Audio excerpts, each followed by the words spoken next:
नमस्कार, मानदेश भूषण मध्ये सर्वांचे स्वागत. आज आपण मान तालुक्यातील पिंगळी बुद्रुक या ठिकाणी आलेलो आहोत. आज आपल्या मानदेश भूषण सोबत आहे ते अरुण जगदाळे सर आहेत. सरांचा मुलगा अभिमन्यू यांनी 4 स्पर्धा परीक्षा दिलेल्या आहेत. खरं तर 4मध्ये त्यांनी यश मिळवलेले आहे आणि 4 पैकी एका परीक्षेतून जे यश मिळवलेलं आहे यश मिळवलेलं आहे आणि ते यश मिळवल्यानंतर त्यांना नोकरीवर हजर राहण्याचा आदेश आलेला आहे. खरं तर कोणत्या ठिकाणी ते नोकरी करणार आहेत, त्याचबरोबर ह्या 4 स्पर्धा परीक्षेत यश कसं मिळवलं आहे या संदर्भात आज त्यांच्याशी गप्पा मारणार आहोत. नमस्कार. नमस्ते साहेब, खरं तर मुलाखतीतला पहिलाच प्रश्न आहे की तुम्ही 4 स्पर्धा परीक्षा दिलेल्या आहेत, ते कोणत्या आहेत आणि आता कुठल्या ठिकाणी म्हणजे तुम्ही जो आदेश स्वीकारायला आहे हजर होण्याचा किंवा आता कार्यरत आहेत, तर ती कुठली नोकरी आहे? तर मी ज्या स्पर्धा परीक्षांमध्ये पास झालो त्या आहेत एकतर लेखा कोशागार या विभागाचे असतात, ते वित्त मंत्रालयाअंतर्गत येतात. त्यातील 2 पोस्ट आहेत, एक लेखा परीक्षण सहाय्यक म्हणून आणि एक कनिष्ठ लेखापाल म्हणून. आणि ती छत्रपती संभाजीनगर विभागाला सिनियर ट्रेजरीला आणि नाशिक जिल्ह्यामध्ये असे 2 ठिकाणी सिलेक्शन झालं. त्यानंतर समाज कल्याण विभागाच्या अंतर्गत समाज कल्याण अधीक्षक म्हणून जे पद भरलं जातं त्याच्यामध्ये सिलेक्शन झालं. आणि महाराष्ट्र पॉवर जनरेशन कॉर्पोरेशन, त्याचं शॉर्ट फॉर्म आहे महाजेनको, विद्युत निर्मितीच्या अंतर्गत जी कंपनी काम करते, तर ते विद्युत निर्मिती मंत्रालयाअंतर्गत ज्युनियर ऑफिसर सिक्युरिटी केडर याच्यावर सुद्धा सिलेक्शन झालंय. तर अशा 4 एकूण स्पर्धा परीक्षा आहेत. आणि तर त्याच्यामध्ये जे पहिल्यांदा नियुक्ती आदेश आला तो लेखा कोशागारचा होता छत्रपती संभाजीनगर विभागातील. आणि सध्या मी धाराशिव जिल्ह्यामध्ये लेखा कोशागार कार्यालय जिल्हा धाराशिव इथं कार्यरत आहे. बरं, एक सांगा साहेब, खरं तर हा तुमचा 4ही स्पर्धा परीक्षेतला प्रवास तुम्ही सांगितला, कुठल्या कुठल्या परीक्षा दिल्या ते सांगितलेलं आहे. पण एक प्रश्न पडतो की खरं तर तुमचे वडील शिक्षक आहेत, तर तुमच्या मनात असं का आलं की आपण शिक्षक न होता स्पर्धा परीक्षेकडे वळावं? काय कारण आहे त्याच्या पाठीमागं? खरं तर पहिल्यांदा विचार होता की प्राध्यापकच व्हायचं म्हणून. आणि त्यानंतर एक शिक्षणासाठी इथून लांब, कारण वडिलांच्या नोकरीनिमित्तानं परगावी जाणं किंवा राहणं तिथंच. आणि ज्यावेळी गावाला यायचो त्यावेळी आमच्या गावावरूनच ऊसतोडी कामगार जातात भरपूर. आणि असं बऱ्याच वेळा झाल्यानंतर मी वडिलांना एकदा प्रश्न विचारला की हे ऊसतोड कामगार आहे बाबा किंवा काय आहे, स्थलांतर कसलं दिसतंय, माणसं जाताना दिसतात आपल्याला नेहमी. तर त्यांनी मला सगळी ती एक त्यांची जी परिस्थिती आहे ती समजून सांगितली. आणि त्यानंतर मला म्हणले की ठीक आहे, तू नोकरी करशील, प्राध्यापक वगैरे होशील आणि स्वतःच्या जीवनामध्ये बदल करू शकतो किंवा घडवू शकतो, परंतु यांच्या जीवनामध्ये बदल करायचा असेल तर म्हणजे सरकारी नोकरदार होऊन किंवा एक अधिकाराचं पद घेऊन तू ह्यांच्या जीवनामध्ये बदल करण्याची बाबा तुझ्याकडे क्षमता आहे आणि तू ते करू शकतो जर ते केलंस तर. आणि त्यानंतर मग डोक्यामध्ये विषय आला की बाबा स्पर्धा परीक्षा करावी आणि त्याच्यामध्ये सरकारी अधिकारी म्हणून नियुक्त व्हावं. बरं, एक सांगा साहेब, खरं तर मग शैक्षणिक प्रवास म्हणजे शिक्षण तुमचं किती झालेलं आहे? आता ग्रॅज्युएशन झालं, त्यानंतर पोस्ट ग्रॅज्युएशन पण केलं. ग्रॅज्युएशन म्हणजे कुठल्या विषयामध्ये? बीएससी, बी.कॉम, कुठल्या? तर याच्यामध्ये बॅचलर ऑफ सायन्स आणि ते पुणे युनिव्हर्सिटी मधून केलं, एसपी कॉलेजला होतो. आणि स्पर्धा परीक्षा देत असतानाच इंदिरा गांधी नॅशनल ओपन युनिव्हर्सिटीमध्ये मास्टर ऑफ आर्ट्स मध्ये केलं. त्याच्यामध्ये परत आर्ट्स कला शाखेमधली एक पदवी घेतली. राजकीय जरा घडामोडी किंवा राजकीय विचारधारा यांच्याकडे जरा थोडासा जास्त आवड असल्यामुळे त्याच्यामध्ये, तर त्याचं पॉलिटिकल सायन्स आणि इंटरनॅशनल रिलेशन्स याच्यामध्ये ते मास्टर स्पर्धा परीक्षेसाठी उपयोगी पडते. ते स्पर्धा परीक्षेला पण पूरक होतं आणि तिकडे ओढा पण होता, आवड पण होती त्याची. पहिली परीक्षा तुम्ही पास झाला ती कुठली होती? तर ती समाज कल्याण अधीक्षक म्हणून आहे, ती होती. आणि त्याचे नियुक्ती आदेश खरं तर येणं बाकी आहे, त्याला उशीर झाला थोडासा येण्यासाठी. आणि त्याच्या अगोदर लेखा कोशागारचे नियुक्ती आदेश आले आणि त्यामुळे मी सध्या लेखा कोशागार विभागात किंवा वित्त मंत्रालयात कामाला आहे. आणि ज्यावेळी आता ते सध्या चाललेलं आहे, आचारसंहिता थांबल्यानंतर समाज कल्याण विभागाची नियुक्ती मिळेल आणि त्यानंतर मी समाज कल्याण कार्यालयामध्ये नियुक्त होणार आहे. म्हणजे इकडं राजीनामा आणि तिकडे जाऊन हजर होणार, पदभार स्वीकारणार आहे. मला एक प्रश्न पडलाय, म्हणजे मलाच नाही तर प्रेक्षकांना पडलेला बघणाराला, की एक परीक्षा पास झाल्यानंतर माणूस समाधानी असतो, म्हणजे तो उमेदवार. दुसरी परीक्षा तुम्ही यशस्वीपणे म्हणजे यश मिळवलेलं आहे दुसऱ्या परीक्षेत, तिसऱ्याही परीक्षेत यश मिळवलेलं आहे आणि चौथ्याही. म्हणजे असं लगातार कसं काय तुम्हाला वाटलं की भाऊ चला आपण एक परीक्षा पास होऊ? या त्यासाठी तुम्ही अभ्यास तर केला असेल ना, मग अभ्यासाचं कसं नियोजन करत होता? म्हणजे पहिली जी स्पर्धा परीक्षेचं यश मिळवलं, त्याला तुम्ही कसं अभ्यासाचं नियोजन केलेलं होतं? तर हे 4 परीक्षा पास आणि एकाच वेळी ते कसं आहे, तर ही स्पर्धा परीक्षांची सायकल आहे, ते पूर्ण वर्षभर चालणार आहे. खरं त्या स्पर्धा परीक्षांच्या ऍडव्हर्टाइजमेंट निघून त्याच्यामध्ये फॉर्म भरून आणि पूर्ण होईपर्यंत 2 वर्ष गेली. म्हणजे ही खरं तर प्रोसेस झाली 2023 मध्ये सुरू. आणि एकदम मग कुठे केसमध्ये महाराष्ट्र ऍडमिनिस्ट्रेटिव्ह ट्रायब्युनलमध्ये केस चालली, कुठं काय. तर असं करत करत ते 2 वर्षाची प्रोसेस पूर्ण झाली. परीक्षा वेगवेगळ्या टप्प्यावर दिल्या. रिझल्ट एका ठिकाणी लागले. त्यामुळे असं वाटतं की एका वेळी 4 परीक्षा, परंतु ते प्रोसेस 2 वर्षाची. बरं. आणि सुरुवात ज्यावेळी केली, ही सुरुवात खरं तर मी युपीएससीचा अभ्यास करत होतो.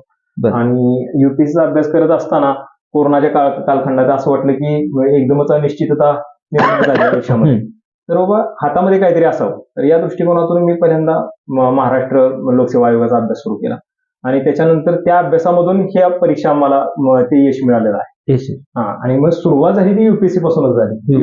लोकसेवा, केंद्रीय लोकसेवा आयोग याचा जो अभ्यास करत होतो मी, तर त्याचा आवाका लक्षात घेता त्याचा पण इकडे फायदा झाला. आणि याचा पण एकदम pin pointedly cut to cut अभ्यास केल्यामुळे म्हणजे चारी स्पर्धा परीक्षेत यश आलं यश तुम्हाला. मिळालं. पण काही वेळेला असं असतं की स्पर्धा परीक्षा जी मुलं देत आहेत ते वेळ बघतात बाबा 10 तास, 12 तास, 9 तास, जे काही त्यांना म्हणजे जितकं जास्त करता येईल. तर तुम्ही साधारण किती तास अभ्यास करत होता? हा, मी सुरुवातीला ज्यावेळी करत होतो तर ते गणित असतं की तास आणि तुमचा अभ्यास.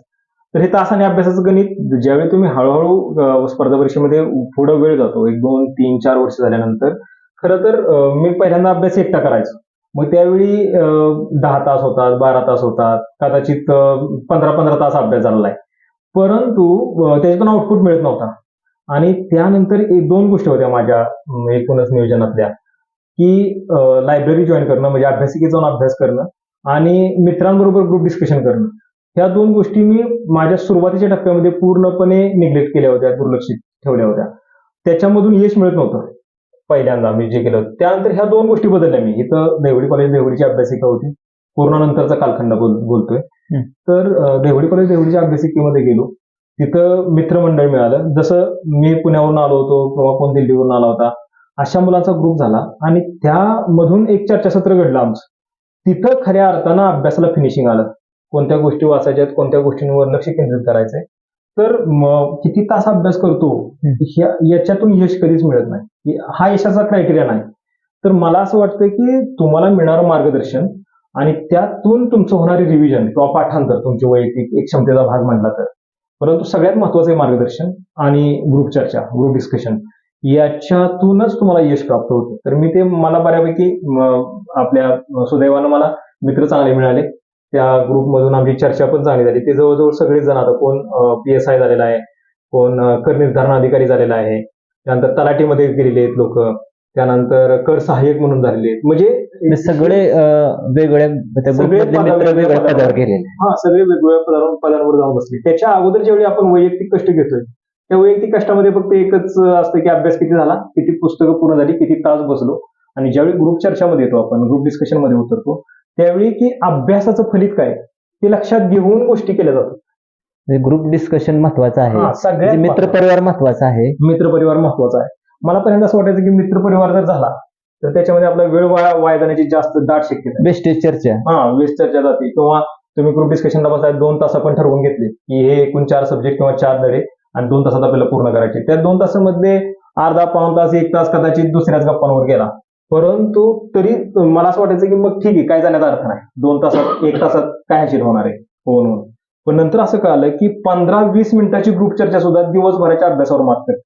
कारण त्या ठिकाणी तुम्हाला आपल्याच समवयस्क लोकांकडून किंवा तसाच अनुभव असलेल्या लोकांकडून ज्या ट्रिक्स माहिती पडेल की हा हे मी असं पाठांतर केलं होतं, तर त्या 2-3 धड्यांच्या ट्रिक्स मिळतील. तर 2-3 धडे वाचायसारखे झाले. एक धडा एकट्याला बसून एक धडा वाचायला 1 दिवस जातो.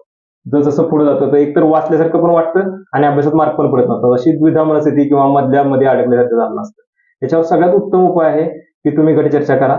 त्यानंतर तुमचे मित्रमंडळ असे निवडा की जे मेन्स झालेले, इंटरव्ह्यू पर्यंत गेलेले, तरी थोडेसे 1-2 मार्कांना राहिलेले, म्हणजे जे पास होण्याची दाट शक्यता आहे. अशा लोकांच्या सानिध्यात गेल्यानंतर आपला बराचसा भार हलका होतो. आपले बरेचसे कष्ट, आपली बरीचशी वर्ष वाचतात. वैयक्तिक अभ्यास करून म्हणावा तेवढा फायदा होत नाही. त्यानंतर दुसरे त्याचा एक असा पहिले की क्लास लावायचा का, क्लास लावल्यानंतर हा, काय. तो एक प्रश्न आमचा आहेच पुढचा तुम्हाला. तर तर काय वाटतं तुम्हाला म्हणजे? मी पण क्लास केला सुरुवातीला. बरं. ज्यावेळी तुम्ही अभ्यासामध्ये उतरता या तर मार्गदर्शन पाहिजे असतं, आणि मार्गदर्शनाचं सगळ्यात सोपं साधन जर आता कुठल्या या काळात आहे तर ते आहे क्लास. तर बरेच जण मग क्लास लावतात. क्लास लावल्यानंतर क्लासचा उपक्रम ठरलेला असतो आणि क्रम ठरलेला असतो. दिवसात एवढे एवढे विषय येणार, एवढे एवढे लोक येऊन शिकवणार, तुम्हाला किती समजतंय याच्याशी काही घेणं नसतं. ते एक प्रकारे बंबार्डमेंट होतं इन्फॉर्मेशनचं.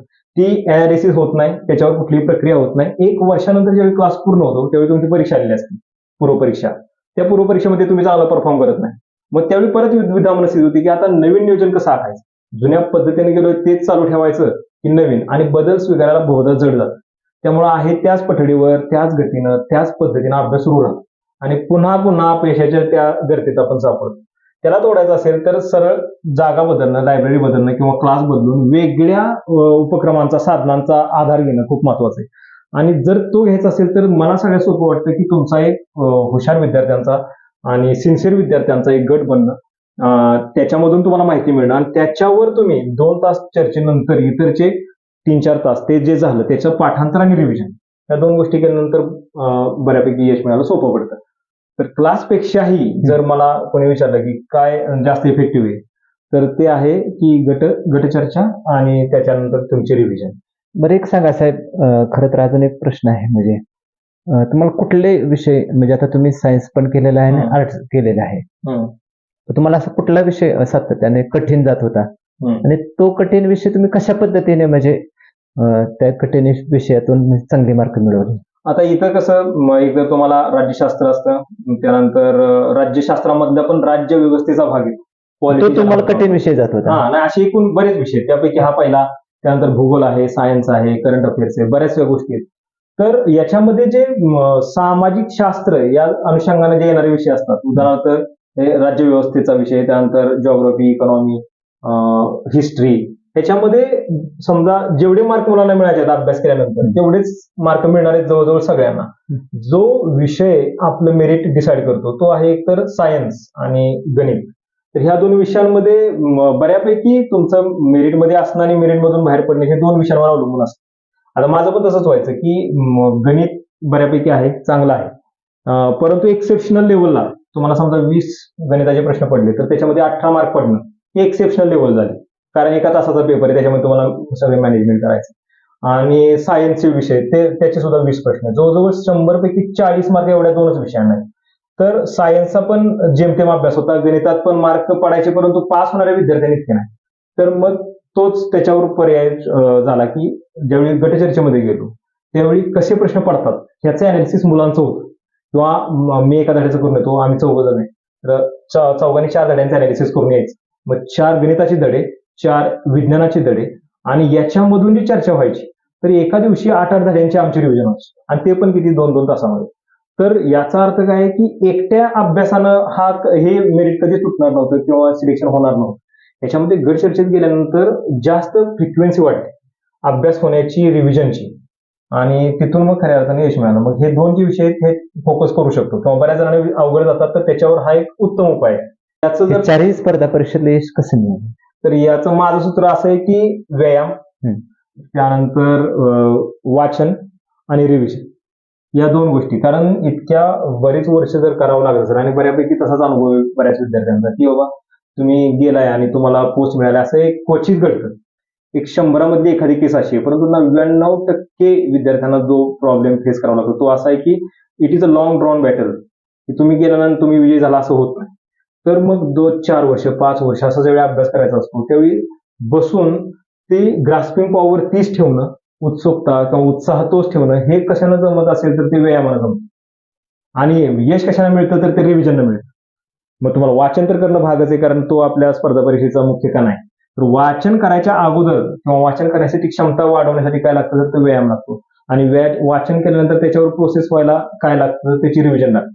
मग रिव्हिजन मध्ये वेगळा फॅक्टर आहे की तुम्ही कशा पद्धतीने करता, तुम्ही क्लास लावता, प्रश्नपत्रिका सोडवता की गटचर्चा करता. त्याच्यामधलं मी गटचर्चा निवडलं होतं, क्लास लावला नव्हता किंवा प्रश्नपत्रिकांचा जास्त अनालिसिस वगैरे ठेवण्याचा भाग नाही. कारण गटचर्चेमध्ये तो भाग अंतर्भूत आहे की तुम्ही वाचन केलेलं आहे, प्रश्नपत्रिकांचं अनालिसिस केलेलं आहे आणि मग तिथं गटचर्चेमध्ये येऊन बसलेला आहे. कारण त्याशिवाय त्या गटचर्चेला एक वळण मिळणार नाही. त्यामुळे गटचर्चा हा असा भाग आहे की तो बऱ्याच धागेदोऱ्यांना आपल्यात सामावून, मग बऱ्याचशा गोष्टी माझ्या तिकडे स्किप झाल्या. परंतु सूत्र मी हे ठेवलं होतं की व्यायाम करायचा, व्यायाम केल्यानंतर वाचन करायचं, वाचन केल्यानंतर रिव्हिजन करायचं. सत्य. आता एक सांगा, खरं तर आता जी स्पर्धा परीक्षा जी मुलं देत आहेत, एमपीएससी असेल युपीएससी असेल, तर ह्यांना काय तुम्ही सांगता अनुभवातून? तुम्ही आता एवढ्या परीक्षा दिलेल्या आहेत, यश मिळवलेलं आहे. तर याच्यामध्ये आता मुख्य तर असं आहे की फक्त स्पर्धा परीक्षांवर अवलंबून राहून करिअरची आखणी करणं हे सध्या डोक्यात खूप सध्याच्या म्हणजे काळात खूप धोक्याचं आहे. तर माझं असं म्हणणं आहे की किंवा मी जर एक मार्गदर्शन करायचं म्हणलं तर कमीत कमी 2 तरी तुमचे रूट्स किंवा तुमचे वेगवेगळे करिअरचे ऑप्शन्स तुमच्याकडे रेडी पाहिजेत. आणि ते असे पाहिजेत की तुम्ही ते स्किल इम्प्रुव्हमेंटवर आधारित पाहिजेत. उदाहरणार्थ तुम्ही स्पर्धा परीक्षा करताय तर तुम्ही कम्प्युटरशी निगडीत असणारे टायपिंगचे कोर्स करणं किंवा लघुलेखनाचा कोर्स म्हणतो आपण त्याला, स्टेनोचा म्हणतो, हे कोर्सेस करणं की जेणेकरून तुम्ही वेगवेगळ्या स्पर्धा परीक्षांसाठी ऍप्लिकेबल होता. म्हणजे तुम्ही फक्त एकच स्पर्धा परीक्षा जी जनरलिस्ट सर्व्हिस म्हणतो आपण त्याच्यावरच फोकस ठेवून करण्यापेक्षा त्याला संलग्न असणारे इतर जे तुमची एम्प्लॉयबिलिटी वाढवू शकतात, कार्यक्षमता वाढवू शकतात, असे स्किल्स घेऊन स्पर्धा परीक्षेत उतरणं खूप गरजेचं आहे. कारण स्पर्धा परीक्षांमध्ये खूप कष्ट केल्यानंतर सुद्धा यश मिळेल याची शाश्वती नाही, अजिबात नाही. एखादा असावा तर पर्याय तुमच्याकडे तयार पाहिजेत. आणि ते पण कसं तर येणाऱ्या काळाच्या अनुषंगानं ती साध आहे. जो काळ साथ घालतोय आपण, तर तो कसा आहे, ते इंडस्ट्रियल रिव्होल्युशन 5 त्याला आपण आता AI म्हणतोय, आर्टिफिशियल इंटेलिजन्स. तर त्याच्या संदर्भात म्हणजे आपण तर म्हणतोय की बेसिक कोर्स तुम्ही कम्प्युटरचे करा, काय हरकत नाही, किंवा शेअर मार्केटिंग सारखा ऑप्शन आहे तुमच्याकडे. जर तुम्हाला अभ्यास करत असताना आर्थिकदृष्ट्या तुम्हाला जर स्वावलंबी बनायचे तर तो एक लगतचा ऑप्शन आहे. जास्त कष्ट न करता परंतु त्याचा अभ्यास होणं गरजेचं आहे किंवा त्याची स्किल येणं तुमच्याकडे गरजेचं आहे. त्यानंतर फक्त एकच परीक्षा देतोय वर्षभरात, समजा राज्यसेवेची परीक्षा देतोय किंवा लोकसेवेची परीक्षा देतोय, तर तुमची तशी पास होण्याची जी शक्यता आहे ती खूप कमी झालेली असते. त्याऐवजी जर तुम्ही तुमच्याकडे टायपिंगचे सर्टिफिकेट आहेत, तुमच्याकडे स्टेनोचे सर्टिफिकेट आहेत, तुमच्याकडे वेगवेगळे टॅली कोर्स असतात, त्याचे कोर्स तुम्ही केले, गव्हर्नमेंट प्रिस्क्राइब्ड काही कोर्सेस असतात. उदाहरणार्थ ग्रंथपाल म्हणून तुम्हाला लागायचे तर ग्रंथपालाचा एक 6 महिन्याचा कोर्स आहे, तो कुणालाच माहिती नाही. तो आपल्या YCMOU यशवंतराव चव्हाण मुक्त विद्यापीठामध्ये सुद्धा अवेलेबल आहे, इग्नू मध्ये सुद्धा अवेलेबल आहे. तर स्पर्धा परीक्षा म्हणजे फक्त एकच नाही तर ते बरेचसे त्याच्यामध्ये पद आहेत. त्या पदांना लागणारे जे काय क्रायटेरिया आहेत ते शोधून त्याच्या संदर्भातले कोर्सेस करून तुम्ही ह्या स्पर्धा परीक्षेत उतरणं खूप गरजेचं आहे. कारण 1-2 वर्षाच्या 3 वर्षाच्या कालखंडानंतर सुद्धा यश मिळत का नाही, तर अगोदर 8 वर्ष 9 वर्ष करणारे अभ्यास करणारे विद्यार्थी आहेत. आणि समजा आपण जर लक्षात घेतलं की एक नळी आणि त्या नळीच्या तोंडाला येऊन बसलेले विद्यार्थी आहेत आणि जागा निघण्याचं प्रमाण खूप कमी आहे. तर जे खूप वर्ष अभ्यास करतायत त्यांचा अनुभव, त्यांचं स्पर्धा परीक्षेला सामोरं जाण्याचं स्किल हे खूप डेव्हलप झालेलं आहे गेल्या 8-9 वर्षामध्ये. त्यांच्याशी नवीन येणारा विद्यार्थी कॉम्पिटिशन करण्याची विचारच करू शकत नाही. त्याला तेवढा वेळ घालवावा लागणार आहे किंवा तेवढा अपग्रेड व्हावं लागणार आहे. त्यावेळी जाऊन तो त्या मुलांपेक्षा पास होण्याची शक्यता दाट होईल. अन्यथा ज्यानं कष्ट केलेलं आहे, ज्यानं वेळ दिलेला आहे, ज्याला जास्त वेळ ह्या क्षेत्रात दिलेला आहे तोच पास होणार आहे. आणि असं जर होत राहिलं की जी मुलं तुमच्यापेक्षा अगोदर 8 वर्ष आलेली त्यांना अभ्यास करून आता पास होत आहेत, तर याचा अर्थ तुम्ही डोक्यात धरून चला की 8 वर्षानंतर आपला नंबर येतो काय. म्हणून वेगवेगळ्या परीक्षा पास होण्यासाठी किंवा त्याला जाऊन बसण्यासाठी तुम्ही ऍप्लिकेबल होण्यासाठी ज्या गोष्टी लागतील त्या गोष्टी शिकल्या पाहिजेत. करिअरचे 1-2 मार्ग दुसरे अवेलेबल पाहिजेत. यालाच धरून उदाहरणार्थ शिक्षकी पेशा आहे, त्याच्यामध्ये तुम्ही सेट, नेट, त्यानंतर टेट सारख्या परीक्षा देऊ शकता. उदाहरणार्थ BEd करू शकता तुम्ही हाच अभ्यास करत असताना. परंतु फक्त वर्षानुवर्ष अभ्यास करत राहणं हे माझ्याकडून पण चूक झाली आणि ती चूक पुढच्या विद्यार्थ्यांनी करू नये. एवढा वेळ देण्यासाठी, कारण येणाऱ्या काळामध्ये लोकसंख्या वाढत चाललेली, स्पर्धा वाढत चाललेली आणि याच्यामध्ये टिकायचं असेल आणि नोकरी प्राप्त करायची असेल तर तुम्हाला अपग्रेड होणं वयाचं बंधन आहे. एक सांगा साहेब, आता खरं तर म्हणजे अजून प्रश्न आहे, आपण हे करूया. आता तुम्ही 4 परीक्षा दिलेल्या आहेत, यश मिळवलेलं आहे, इथंच थांबणार आहे का अजून पुढच्या परीक्षा देणार आहात? नाही, अजून कसा तिथला प्रवास आहे? तर आता ही खरं तर स्टेप होती आणि आता ही स्टेप घेतल्यानंतर माझा आता केंद्रीय लोकसेवा आयोगाचं चाललेलं आहे. त्याचा अभ्यास मी कंटिन्यू ठेवणार आहे आणि आता त्याचा अभ्यास सुरू केलेला पण आहे. म्हणजे एक ध्येय तुमचं नोकरीचं पूर्ण झालंय, हा. पण जाता जाता ते पण ते पण होऊ शकतं. म्हणजे आता तुम्हाला बऱ्यापैकी म्हणतो आपण ते झालेलं आहे आणि हो. सगळं जे स्पर्धा परीक्षेचं जी माहिती आहे ती तुम्हाला माहिती आहे. पुढच्या परीक्षा तुम्हाला सहज सोप्या जाऊ शकतात. खरं तर मगाशीच तुम्ही सांगितलं की पर्याय एखादा असावा स्पर्धा परीक्षा देत असताना. म्हणजे मीच आता म्हणजे बघणाऱ्याला सांगितलं तर असं तुमच्याकडे काय पर्याय ठेवला होता का? हा, मी तो पर्याय ठेवला नव्हता. त्याचं जाऊन नंतर पुढं त्याचं गांभीर्याने विचार करण्याची वेळ येते. ज्यावेळी आपल्या हातून परीक्षा आपण प्री पास होत असतो, मेन्स पास होत असतो, इंटरव्ह्यू पर्यंत जातोय, परत माघार येतोय, परत प्री मध्येच नापास होतोय, असं ज्यावेळी होत जातं त्यावेळी आपल्याला कळत जातं की आपले काय निर्णय चुकले आणि कदाचित आपण बीएड केलं असतं. मुलांना बघतोय त्या ठिकाणी सेट पास होत आहेत, नेट पास होत आहेत.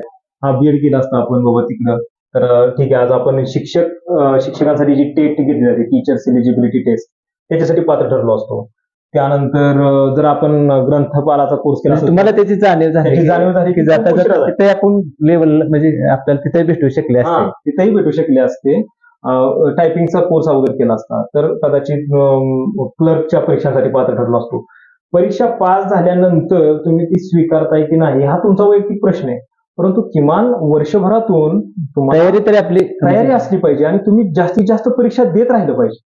महत्वाचा तो मुद्दा आहे की तुम्ही त्या सरावात असणं आणि सरावात नसणं आणि वर्षातून एकदाच परीक्षेला जाऊन बसणं ह्याच्यात खूप मोठा फरक आहे.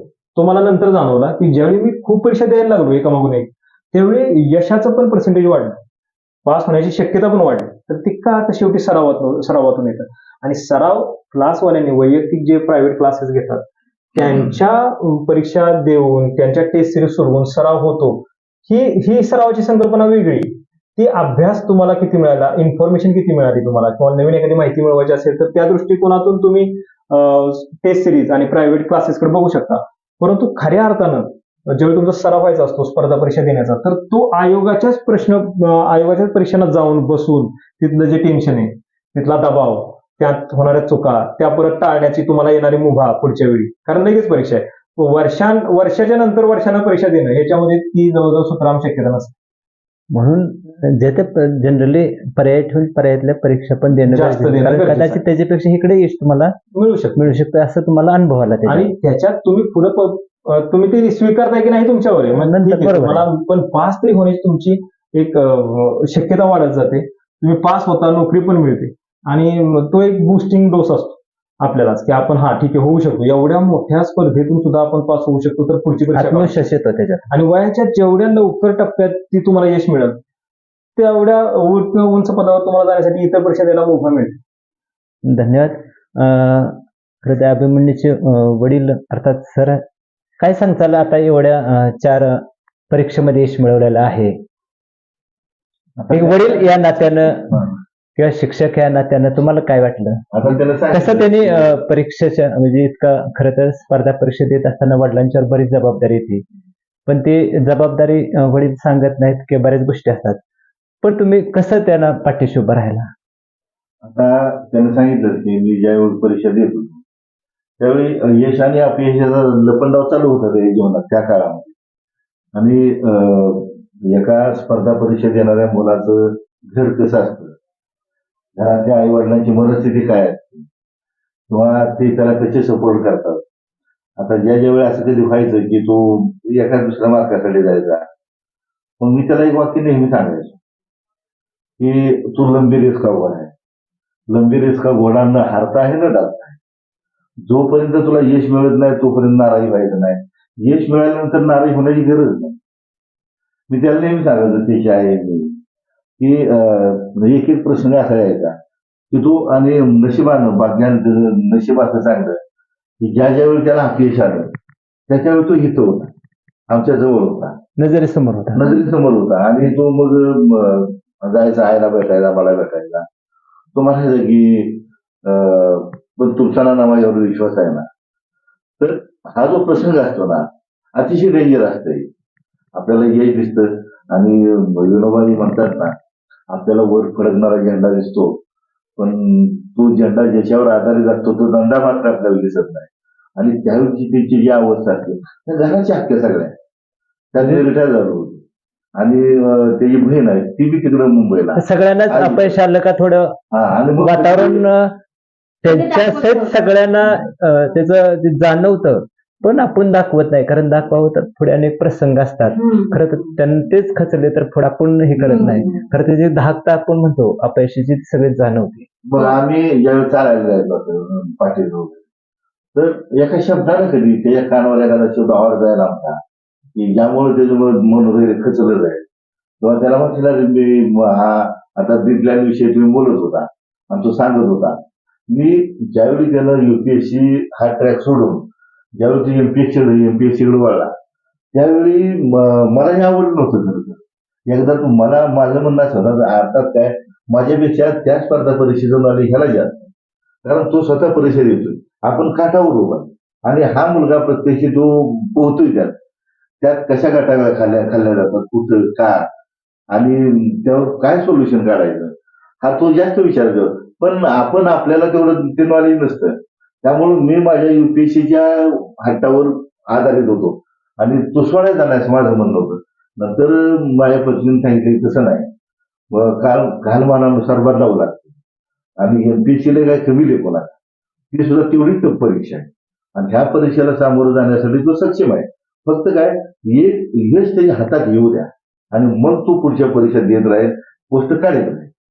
अशा प्रकारे आम्ही दोघं नवरा बायको त्या पाठीशी वडीलकीच्या नात्यानं तुम्ही खंबीरपणे उभं राहिला. खरं तर आई प्रेमाताई पण आहेत आपल्या मुलाखती दरम्यान. काय सांगताल आज मुलांना एवढ्या 4 टप मधल्या परीक्षा काढल्या? खरं तर सरांनी सांगितलेलं आहे, तुम्ही ऐकलेलं आहे, आपण सर्वजण ऐकतोय. तुमची काय भावना झाली खरं तर पहिले यश मिळवल्यानंतर आणि नोकरीचा पहिला पेढा खाल्ल्यानंतर? आनंद झाला, खूप आनंद झाला, कारण ते त्याच्या कष्टाचं फळ होतं. तो इतका अभ्यास करत होता की आम्ही जेव्हा जेवायला बसायचो ना तेव्हा मी जेवायला वाढल्यानंतर संपलेल्या ताटांचं सुद्धा त्याला कळायचं नाही, किंवा आम्ही बोलत असायचो ना तर त्याच्याकडे लक्ष नसायचं, तो अभ्यासातच असायचा आणि तो केलेला सगळा अभ्यास मला सांगायचा. तो आल्यानंतर काही मी हे करतोय ते करतोय असं वाचतोय ते वाचतोय, म्हणजे आल्यानंतर गप्पा सुद्धा अभ्यासातच असायचा आमच्या घरात. आणि त्याच्या यशाचं म्हणजे तो त्याला लायक होत यश मिळवण्यासाठी, म्हणजे मिळत नव्हतं, उशिरा मिळालं त्याला ते. जास्त परीक्षा दिल्या जास्त मार्क मिळाल्यानंतर उदाहरणार्थ 12वीला म्हणा किंवा ग्रॅज्युएशनला जास्त मार्क असले की हा स्पर्धा परीक्षा देऊ शकतो आणि तिथे यश मिळवू शकतो. तर त्या प्रश्नाकडे कसं काय तुम्ही थोडक्यात सांगता? याच म्हणजे अगोदर नवोदय पास झालाय का, स्कॉलरशिप पास झालाय तेच का, की 10वीला 96% आहेत का, 12वीला 99 आहेत का, युनिव्हर्सिटी गोल्ड मेडलिस्ट आहे का, IIT आहे का, IIT याचा आणि स्पर्धा परीक्षेत यशाचा तीळ मात्र संबंध नाही. स्पर्धा परीक्षेमध्ये यश हे तुम्हाला मिळणारं मार्गदर्शन, त्याच्यावर तुम्ही करणारा अंमल, तुमचं वैयक्तिक म्हणजे शरीर साधना किंवा समजून घेण्याची, तिथपर्यंत पोहोचण्याची, शेवटपर्यंत टिकण्याची क्षमता या सगळ्यावर अवलंबून आहे. तर इथं 12वी नापास असलेले विद्यार्थी सुद्धा युपीएससी आणि IAS बनतात युपीएससी देऊन. त्याचा काय कुठं त्याचा आणि तुम्ही अगोदर तुमच्या आयुष्यामध्ये किती हुशार होता आणि त्याच्यावर लगेच तुम्ही गेल्या परीक्षा पास होईल असं अजिबात नाही. उलट अशा विद्यार्थ्यांनी जास्त गांभीर्यानं याचा विचार केला पाहिजे, कारण सतत यश अनुभवण्याची जी ज्या मुलांना सवय लागली असते अचानक अपयशानं त्यांचा स्वतःचा विश्वास कोलमडून पडतो. सध्याच्या काळात जर बघितलं आणि त्या अगोदरच्या काळातही होतं की पहिलीपासून 10वी पर्यंत 12वी पर्यंत युनिव्हर्सिटी पर्यंत टॉपर आहे, सगळेजण म्हणतात ठीक आहे सरकारी नोकरी तुला मिळू शकते, अधिकारी बन, आणि इकडं स्पर्धा परीक्षेत तो मुलगा येतो आणि पहिल्याच पूर्व परीक्षेमध्ये नापास, तिथून पुढे नापास होण्याची जी शृंखला चालू होते ती काही थांबायचीच नाव घेत नाही. अशा विद्यार्थ्यांना उलट याचा जास्त ताप होतो, कारण अपयश सोसून ठीक आहे एक साधारणपणे घेऊन लगेच पुढच्या तयारीला लागणं हे त्यांना माहितच नसतं. त्यांनी आतापर्यंत असा अपयशाचा फटका कधी अनुभवलेला नसतो. उलट त्या विद्यार्थ्यांनी गांभीर्याने विचार करून इकडे या.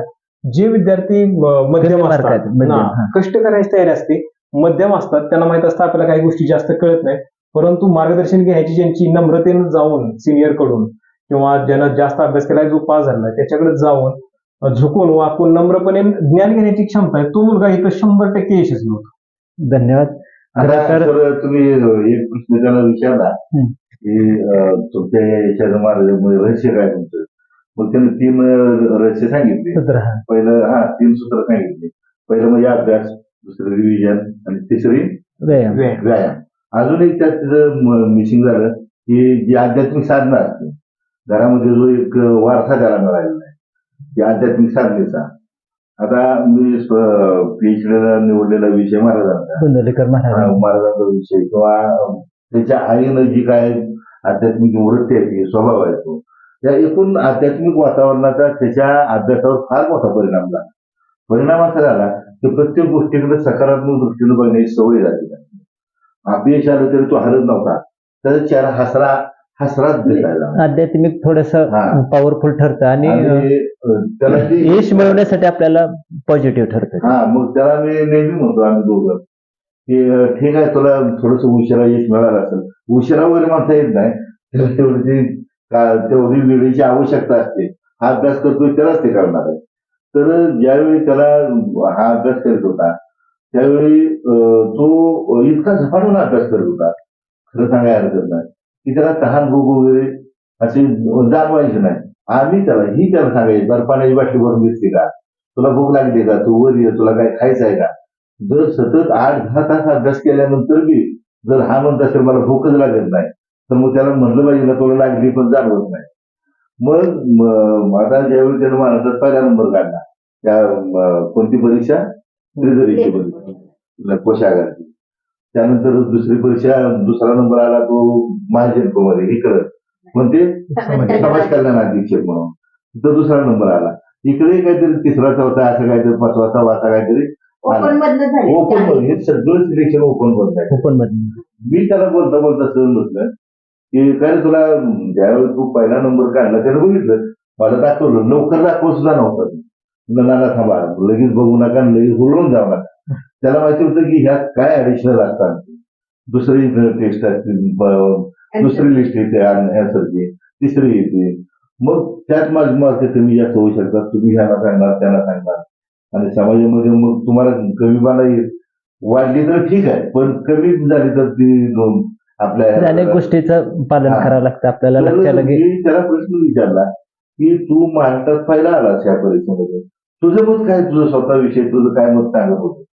तर नाना म्हणाला, आता तू बोलत होता त्याच गोष्टीवर, की बरं पुन्हा तू त्याच पॉईंटवर येत होता की आपण अभ्यास करणे आपल्या हातात, परीक्षा दिल्यानंतर त्यात कसं यश मिळेल त्या वेळेचा तो गुण आहे की आपल्याला कसं यश मिळेल. मला त्यानं तेच सांगितलं, महाराष्ट्र केसरी स्पर्धा जिंकलेली हे सुद्धा म्हणला सेकंड वर्षी, मला खात्री नव्हती की मी होईल म्हणून. तसंच याला वाटलं की मी पास होईल असं वाटत होतं, पण महाराष्ट्रात पहिला येईल का नाही याची शाश्वत मी देऊ शकत नव्हतो. इतका तो त्या परीक्षेत झपाटून गेला होता. धन्यवाद सर. खरं तर मर्यादित लोकांच्या यादीमध्ये नावे येण्यासाठी अमर्यादित कष्ट घ्यावे लागतात. खरं तर अभिमन्यूचा ज्या वेळेला यशाचा फलक लागला होता आणि हे वाक्य मी बघितलं आणि माझं त्या वाक्यानं लक्ष वेधून घेतलं. खरं तर अभिमन्यूने कष्ट केलेले आहेत, पण खरं तर चढ उतार जे होते त्या चढ उतारमध्ये आई वडिलांची काय भूमिका असते ते दोघांनी पार पडलेले आहे. त्याही पुढे जाऊन असं वाटतं की मानदेश भूषणनं आज संवाद साधलेला आहे. खरं तर यश मिळवणं कष्ट, नशीब किंवा वेगळ्या हेच आहेच, पण आज तुम्ही पण बोलता झाला. खरं तर मगाशी सांगितलं की जो ध्वज असतो ध्वजाखाली दांडा असतो, आणि ह्या सगळ्या गोष्टी तुम्ही उदाहरण देत देत खरं तर अपयशी आलेल्या माणसाला सुद्धा उमेदवाराला आपल्याला त्याला वेदना होत असतात, त्याच्या कुटुंबातल्या होतात आणि सगळ्यांनाच होतात, पण ते न जाणून देता तुम्ही त्याच्या पाठीशी सगळेजण उभं राहिला. त्यांनाही माहिती आहे आपल्याला काय होणार आहे, पण ते सगळं मागं टाकत आज राज्यामध्ये ज्यावेळेला पिंगलीसारख्या मुलाचा नंबर येतो, ही आमच्या मानसारख्या मानदेश भूषणसाठी अभिमानास्पद गोष्ट आहे. अभिमन्यू खरं तर मानदेशाचा सुपुत्र म्हणून मी अभिमन्यू म्हणतोय. खरं तर मगाच्यापासून मुलाखती तुमचा साहेब म्हणून उल्लेख केलेला आहे, मला भविष्यात साहेबच म्हणावं लागणार आहे. खरं तर तुम्ही मानदेश भूषणशी अभिमन्यू असतील, त्यांचे वडील असतील, आई आहे, सर्व बोलल्याबद्दल त्यांना धन्यवाद आहेत. आणि तुमची जी भविष्यातली जी काही MPSC असेल, केंद्रीय लोकसेवा परीक्षा असेल, या सर्व परीक्षेला मानदेश भूषण परिवारातर्फे मनपूर्वक शुभेच्छा. धन्यवाद.